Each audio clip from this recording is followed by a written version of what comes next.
All right, Second Kings chapter 18. Finally, we have a righteous king in Judah once again. Hezekiah is going to be in here with us at this time in this chapter. So we're going to learn some great things about how he is trying to improve the kingdom and some of the challenges that he runs into with Assyria and other nations around. So something I want to point out right here at the very beginning, this is talking about the Cushite connection. There's a lot of different connections in history to what's going on in this time frame. Hezekiah's role up until this point was to take charge of Padi, the former king of Ekron, and imprison him in Jerusalem. Yet, despite Hezekiah's obvious support for the anti-Assyrian rebellion, he quickly released the imprisoned Padi following the battle of Eltekeh. Hezekiah possibly thought this would appease Sennacherib.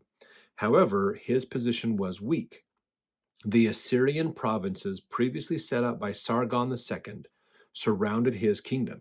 The province of Samarina, established on the territory of the defeated kingdom of Israel, extended to the northern hinterland of Jerusalem. The territory to the east across the Jordan had long been subjugated. The once independent coastal Philistine city-states on Judah's western border were now Assyrian vassal states. Physically cut Judah off from Egypt. Based on the archaeological evidence from surveys and excavation sites, it was the area to the south and west of Judah that was most affected by Sennacherib's third campaign. To the southwest of Jerusalem lay Lachish and an alternative route to Egypt. So this is important. There was a city out there known as Lachish. That's an important. It was a city of part of Israel, basically. So if you left from Jerusalem, went southwest down to towards Egypt, you'd pass through Lachish. Lachish was a very wealthy part of town.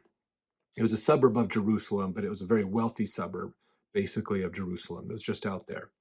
And that shows up, in fact, at the beginning of the Book of Mormon. We learn a bit more about Lachish at that time as well.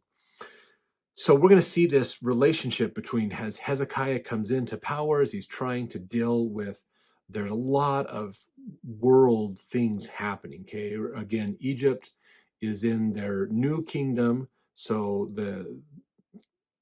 they've lost, they're declining, basically. Egypt is declining in power. There's still a kingdom, still a force to be reckoned with, but not the world dominating power.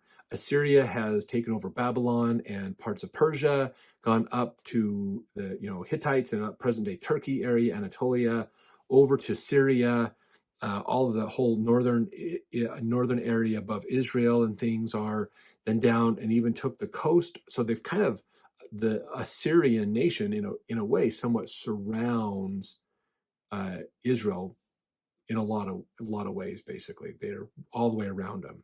So Israel is this little carve out challenge that Assyria has to deal with, basically. So kind of an interesting situation that they are in, basically, we're going to get into. All right, so verse 1. Now it came to pass in the third year of Hoshea, son of Elah, king of Israel, that Hezekiah, the son of Ahaz, king of Judah, began to reign. Okay, remember, Israel's pretty much gone now, basically. Hosea isn't a king of much. There's not much there. Israel was carried away in the last chapter into Assyria and scattered all over the place, basically. Verse 2, 20 and 5 years old was he when he began to reign. And he reigned 29 years in Jerusalem. His mother's name was Abi, the daughter of Zechariah. And he did that which was right in the sight of the Lord, according to all that David his father did. He removed the high places and brake the images and cut down the groves and brake in pieces the brazen serpent that Moses had made. For unto those days the children of Israel did burn incense to it, and he called it Nehushtan. So this is something important for us to look at. Remember, he goes through and removes the high places. Those are those altars up on the hillsides that they were doing sacrifices, similar to what the law of Moses said, but they had changed them and they were now to other gods like Baal. He'd break up the images, the idols themselves. He cut down the groves. If you remember, those are the worship of Ashtaroth, the fertility god. And the tree groves that they would go in and do their things in. And then he actually broke up. They still had, now this is probably, man, probably close to 1,000 years after Moses had brought the people of Israel to the land, basically. And they had, if you remember back then, there was a problem with poisonous serpents that were biting the people and poisoning them. And then Moses built a symbol for them to look to for redemption. If you go back and watch that video back in, I believe it's Exodus. Let's see if there was, did it reference it in here? Nope, it did not represent Exodus, but I believe it is in Exodus is where that story takes place. Remember, he puts a pole and he puts a serpent on it, so it's more like this, whereas we tend to represent it as spiraling around it like the medical symbol. He represented more of what would be like a cross, basically. But the problem was, so here's what's fascinating. It was a religious symbol. It was something in their history, religious history, that was a very important relic, and this is why it's still around. But the people had gone so wicked that they were burning incense to it as if it was an idol. And so they had completely changed the meaning and understanding of what that symbol was, so it needed to go away. So our religious artifacts and symbols are cool. They can be beneficial, but they're temporary. They aren't the main reason for them. That's why we don't, we don't worship a symbol of the gold plates. We don't worship the symbol of the cross. We don't worship symbols in the LDS Church, because they're just temporary things. It's the message behind the symbol that's more important. So he had to get rid of it. I mean, I'm sure that was sad to destroy this 1,000-some-odd-year-old relic of history for Israel, but he had to get rid of it because the people had corrupted the use of it, basically. Now, verse 5, he trusted in the Lord God of Israel, so that after him was none like him among all the kings of Judah, nor any that were before him. So he made a big impact down on Israel, basically, and did an amazing job. Now, verse 6, for he clave to the Lord and departed not from following him, but kept his commandments which the Lord commanded Moses. So he went back to what Moses had taught the people, basically, the law of Moses. Verse 7, and the Lord was with him, and he prospered whithersoever he went forth. And he rebelled against the king of Assyria and served him not. He smote the Philistines even unto Gaza and the borders thereof, from the tower of the watchman to the fenced city. And it came to pass in the 4th year of King Hezekiah, which was the 7th year of Hoshea, son of Elah, king of Israel, that Shalmaneser, king of Assyria, came up against Samaria and besieged it.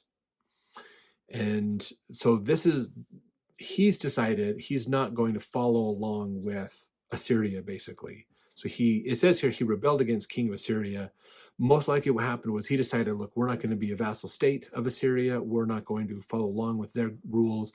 We're going to do what God intended us to do originally right here, which is worship him, not worship the gods of Assyria, not deal with all that stuff. So we are going to leave, and we're going to reclaim our land, get back land from the Philistines and others, push people back and get them out there. Now, the challenge is the Philistines at this point were under the control of Assyria. They were a vassal state, meaning they basically paid taxes to Assyria, and Assyria didn't destroy them. Basically how it worked in a nutshell. So they're attacking the Philistines, which is a part of the Assyrian nation. So now Assyria is going to be involved vicariously in this, basically. So Shalmaneser, king of Assyria, decides we're going to go against Samaria. We're going to move down and siege the place. And they besieged it. And so what that means, basically, is they come in, they, again, put their armies around the city, cut off the city, get rid of all the resources around the city, cut off the water supply, the wells, poison wells, those kinds of things. And then they basically starve the people out. And when they can't fight, then they go in and fight them and destroy them. This is the type of warfare that Assyria was extremely good at. So verse 10, at the end of 3 years, they took it, even in the 6th year of Hezekiah. That is the 9th year of Hosea, king of Israel, Samaria was taken. So this is 2 Kings 18 is giving us a little bit more background of 2 Kings 17. basically. These aren't two different stories. It's the same story, but just told a little different. So a 3-year siege. They just sat around Samaria and waited for 3 years until they ran out of food, ran out of supplies, were struggling, starving, and then they went in and took it out, basically. What do you do when you have an army that's willing to cut you off and wait for 3 years for you to get weak and nearly die on your own? So verse 11, the king of Assyria did carry away all Israel unto Assyria and put them in Halah and in Habor and the river of Gozan and in the cities of the Medes, that's Persia. So a lot of, they're moved to northern areas in Assyria, they're moved to eastern areas of Assyria, scattered around the far ends of the nation, basically. Again, this is chapter 18, is just it's telling the same story from a different perspective from chapter 17. Verse 12, because they obeyed not the voice of the Lord their God, but transgressed his covenant, and all that Moses the servant of the Lord commanded, and would not hear them nor do them. Now in the 14th year of the reign of King Hezekiah, so there's time that's been passed, okay? Let's look at this. The reason that Israel was destroyed is they weren't keeping the commandments. They were rebelling against God. They didn't just stop doing what he said to, they didn't just go away from, stop doing what he wanted, but then they started doing everything else and went actively away from God. And so they were destroyed. That was the scattering of Israel. And it says in here that happened in the 9th, it was the 6th year of Hezekiah that this siege took place, basically at the end of the 3 years. So Hezekiah had been a king for 3 years. Then he spent the next 3 years of his kingdom being sieged by Assyria.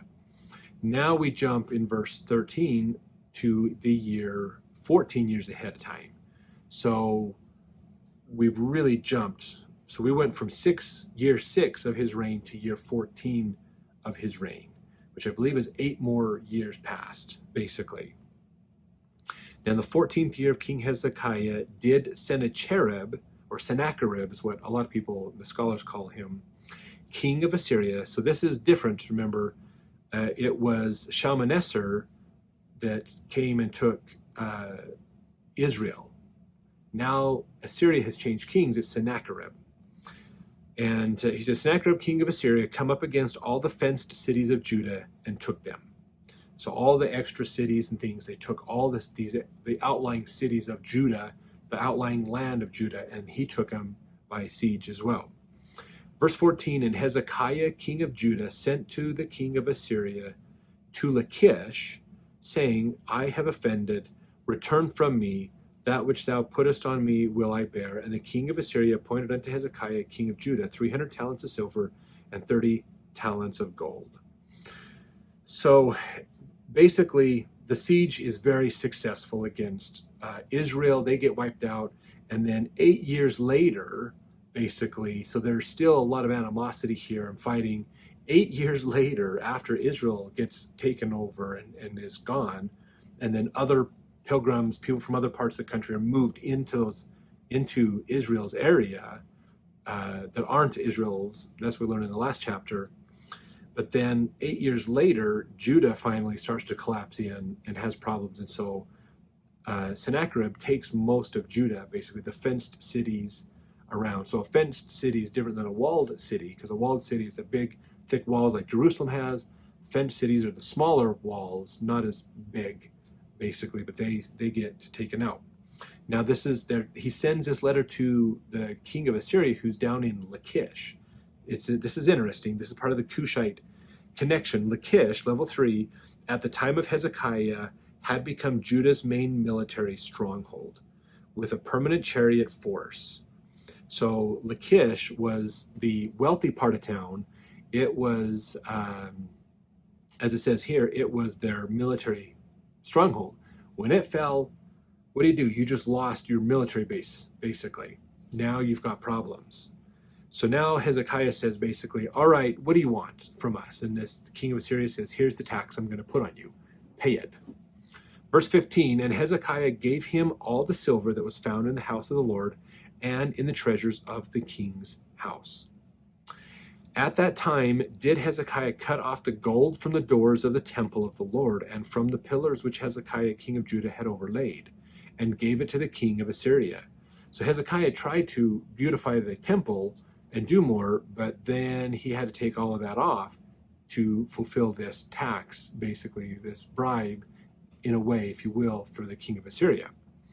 Verse 17, and the king of Assyria sent Tartan and Rabsaris and Rabshakeh from Lachish to King Hezekiah with a great host against Jerusalem.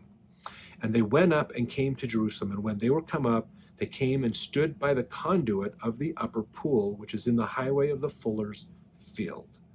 So they're coming to attack Jerusalem, and they're up here. The conduit is where the water would come in to help supply the city. There's a quote here that I have that gives us some more information on this experience. Again, part of this, the Cushite connection. The Cushite connection, if I remember right, is an article that Hugh Nibley wrote, basically, talking about how these all parts of history and things kind of come together. It says here, the narrative in 2 Kings 18, 13 through 16 relates that Hezekiah paid a heavy tribute to Sennacherib in the hope that he would be left in peace. It is not clear if the tribute was paid while the siege of Lachish was still underway or after the city had fallen. Regardless, most scholars accept it as an accurate account. The list of tribute is indeed impressive: 300 talents of silver, 30 talents of gold. All the silver from the temple and the gold that was stripped from the temple's doors and doorposts. However, this apparently did not satisfy Sennacherib, and 2 Kings 18:17 recounts that he sent 3 high-ranking Assyrian emissaries, the Turtanu, or commander-in-chief, the Rabsaris, chief eunuch, and the Rabshakeh, or chief cupbearer, to Jerusalem. That's the names, Tartan, Rabsaris, and Rabshakeh. Those are the titles of these 3 people, basically. 3 Judahite palace officials, Eliakim, son of Hilkiah, Asur al-Habayet, who is over the house is the name, Shebna, the soper or secretary, and Joah, son of Asaph, the recorder, received the Assyrian officials. Note that this was not a meeting of equals. The 3 Assyrians were the highest-ranking military commanders, each with thousands of men, horses, and other resources at their command, while the 3 Judahites were civilian palace officials. The Rabshakeh is the spokesperson in 2 Kings 18, 19 through 22. So this is telling the story we're about to get into. Speaking in Hebrew rather than Aramaic, he relays a direct message from Sennacherib to Hezekiah. This is what the great king, the king of Assyria, says. On what are you basing this confidence of yours? You say you have the counsel and the might for war, but you speak only empty words. On whom are you depending that you rebel against me? Look, I know you are depending on Egypt, that splintered reed of a staff, which pierces the hand of anyone who leans on it. Such is Pharaoh, king of Egypt, to all who depend on him. In 2 Kings 18, 23 through 24, he continues, apparently adding his own ideas, but again referring to Egypt. Come now, make a bargain with my master, the king of Assyria. I will give you 2,000 horses if you can put riders on them. How can you repulse one officer of the least of my master's officials, even though you are depending on Egypt for chariots and horsemen? Cushite involvement in Judean affairs and Jerusalem in particular. Why did the Rabshakeh reprove Hezekiah for being overly confident that the Egyptians would rescue Judah? Moreover, why does Isaiah 1:39 echo this distrust of the Cushites? In particular, the opening line of Isaiah 18 conjures up a wonderful image regarding the danger of depending upon Cush, which is Egypt. Woe to the land of whirring wings along the rivers of Cush. Offers an alternative translation. Casa Balgo offers an alternative translation, woe to the land of the 2-winged beetle, and convincingly argues that Isaiah 18 is a prophecy of doom delivered to the representatives of the Cushite kingdom, who are resident in Judah, as well as the Judean population in general. However, is there evidence for Cushites living in Judah? One clue is the widespread use of the most prominent Egyptian symbol, the winged sun disk, which is a clear sign of strong ongoing Egyptian influence in Judah. In particular, it was the emblem on the 1,000 year old stamped seal impressions found on large storage jars, thought to contain essential commodities, part of Hezekiah's preparation for war. The LMLK stamp seal exclusively depicts the solar image either in the form of the four-winged scarab beetle or as a winged sun disk. In addition, the upcurving tips of the winged sun disks may represent a falcon, which is also directly associated with solar imagery. The winged sun disk motif also appears on personal seals and was even used on a personal seal belonging to Hezekiah, where it is flanked by ankhs. Now, ankhs are that symbol that looks like a cross that has instead of a true cross, the top like circles back around, basically, the symbol of life. In effect, the seals, impressions, and bullae belonging to or associated with Hezekiah are visible proof that Hezekiah and the Cushite kingdom, the land of the two-winged beetle, were in alliance. That is to say, the winged sun disk became a Judean symbol directly due to Egyptian influence. Trade was vitally important to the 25th Cushite dynasty, essential to their continued rule over Lower as well as Upper Egypt.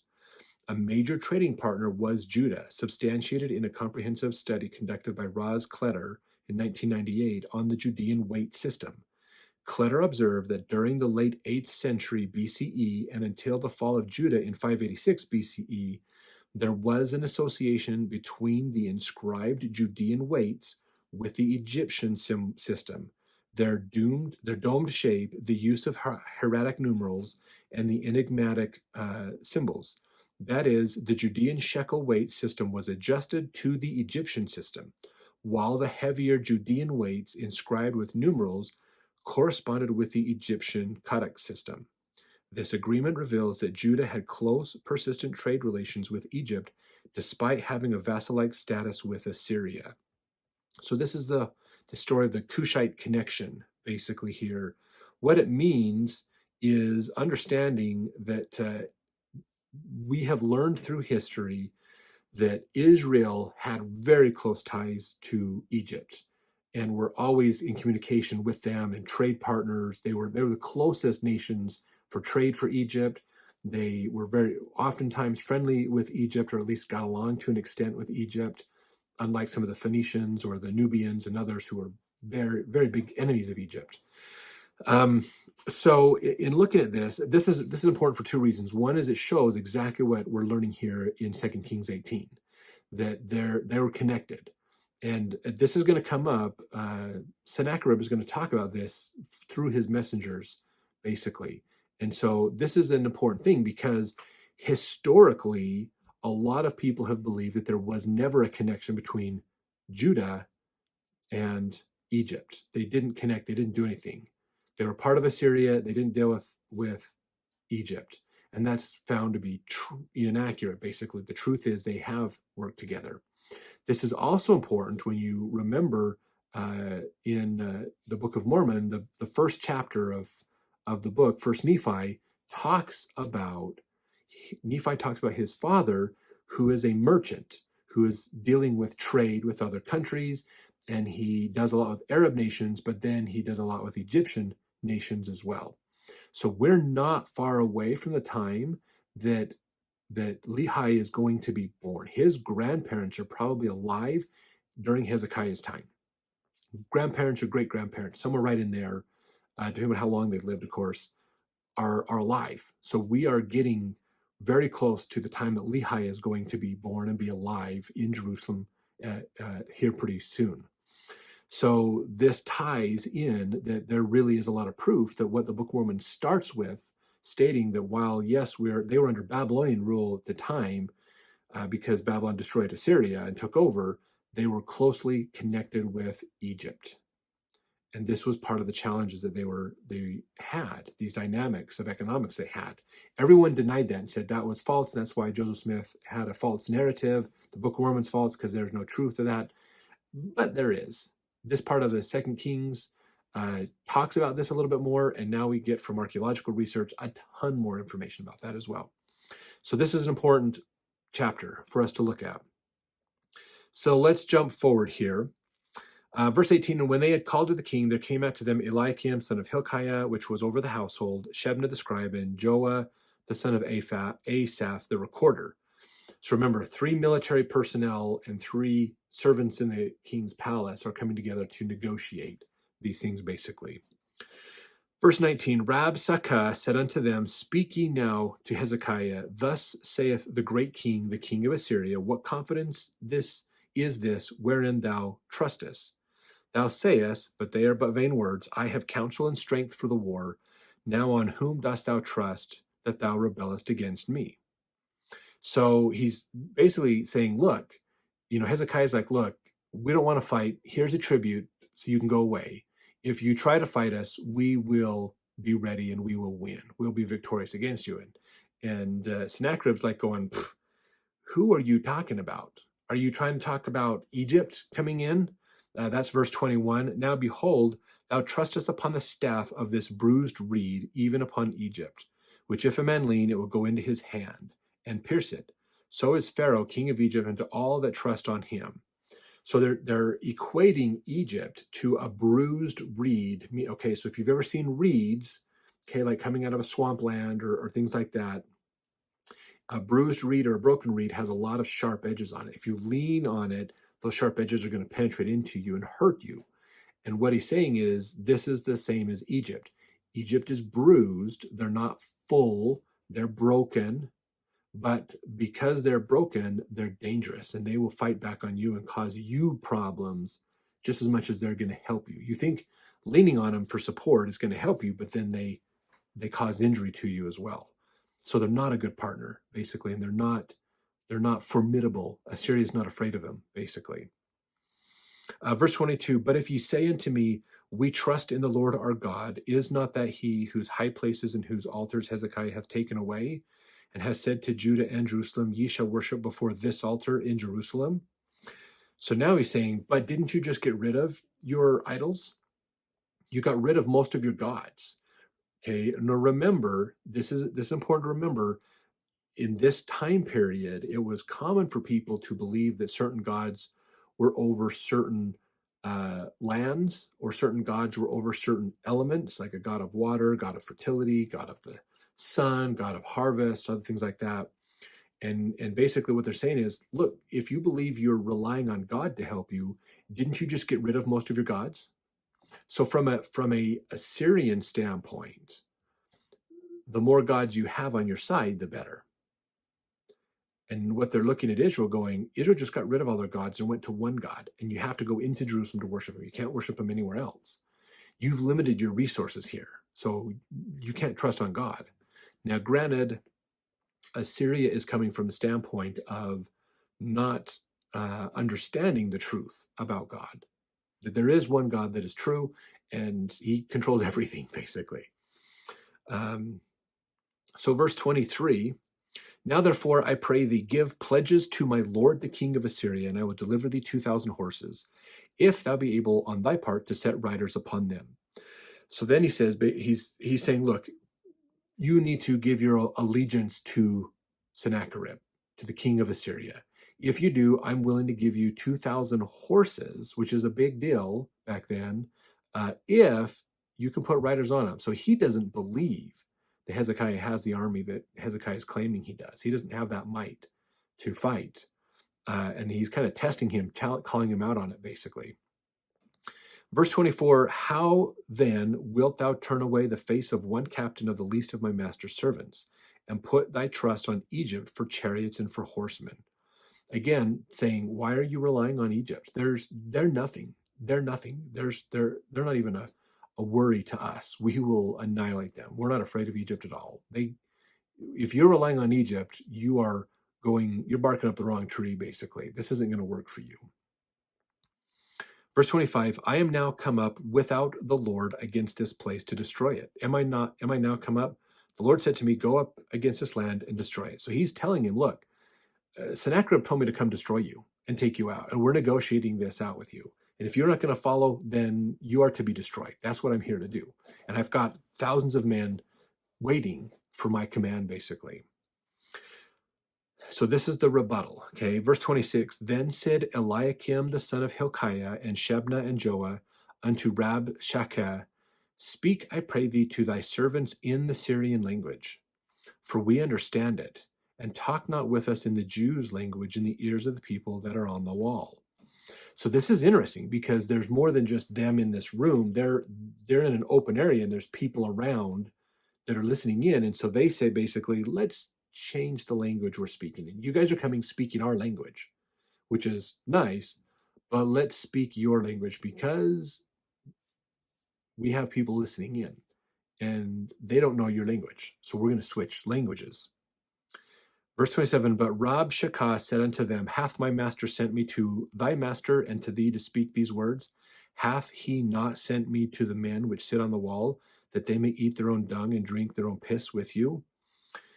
Then Rabshakeh stood and cried with a loud voice in the Jews' language and spake, saying, Hear the word of the great king, the king of Assyria.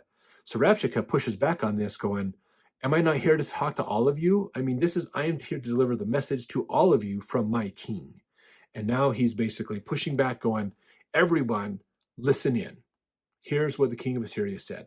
So he's trying to leverage the fear of the people, get the perspective of the people to go in his favor, basically, is what he's trying to do. Not an uncommon strategy, even used today to get the people to go one way. If majority of the people go one way, it's hard to ignore that kind of force or that kind of emphasis in a subject, especially in politics.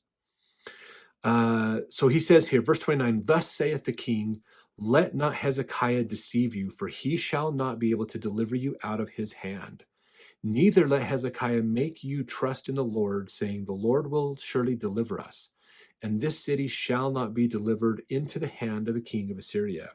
Hearken not to Hezekiah, for thus saith the king of Assyria, Make an agreement with me by a present, and come out to me, and then eat ye every man of his own vine, and every one of his fig tree, and drink ye every one of the waters of his cistern, until I come and take you away to a land like your own land, a land of corn and wine, a land of bread and vineyards, a land of oil, olive, and of honey, that ye may live and not die. And hearken not unto Hezekiah when he persuadeth you, saying, The Lord will deliver us.